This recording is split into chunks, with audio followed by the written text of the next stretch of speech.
I want to propose something that might trigger some people. But if you hear me out and sit through this video, I hope that you will come to an understanding of why I'm saying this. In the world that we live in that talks a lot about wounds and trauma and the process and the healing through this journey that we go through, I would like to propose that we shift the words that we use describing what those wounds and traumas are and use the word experience.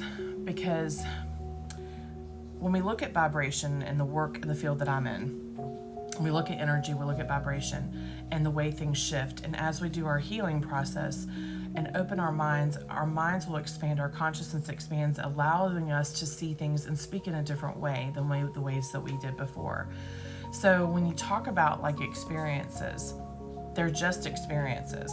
There's not always going to be pleasant, and sometimes they are pleasant. But the thing is looking at what you learned from the experience. It's just like when you go to the gym. You're going to work a muscle and then you're going to rip that muscle, and then it takes a couple of days for that muscle to heal, and through that process it's sore, it's painful. But then after you go back to the gym, you work on the muscle, you build it again, you rip it, and you stack and get bigger and bigger, right? The same thing can be said for growing pains. When children go through growing pains, it's very painful. It's uncomfortable for them as their bodies are expanding, their bones are growing, their flesh is growing. All of these things about our body is physically growing, and it's uncomfortable and painful sometimes, but it's an experience. The same is said about the experiences that are really painful that we've gone through regarding trauma and wounds that we've experienced in our lives.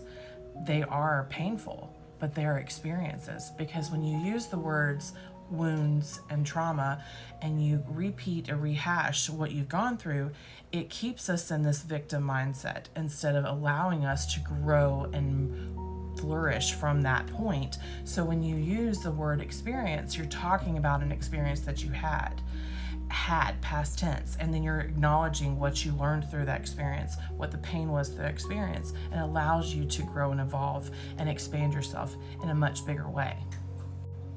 I truly am not trying to invalidate what people have gone through, because that is a horrific moment if it was that for you. What I'm suggesting is just using a different word to describe the experience, what you had through the experience, so that you can grow and evolve from this instead of staying in that victim mindset. And that may trigger people because no one wants to see themselves as victims. It's about taking back your control of the situation and what happened to you, and choosing from that experience to grow from it.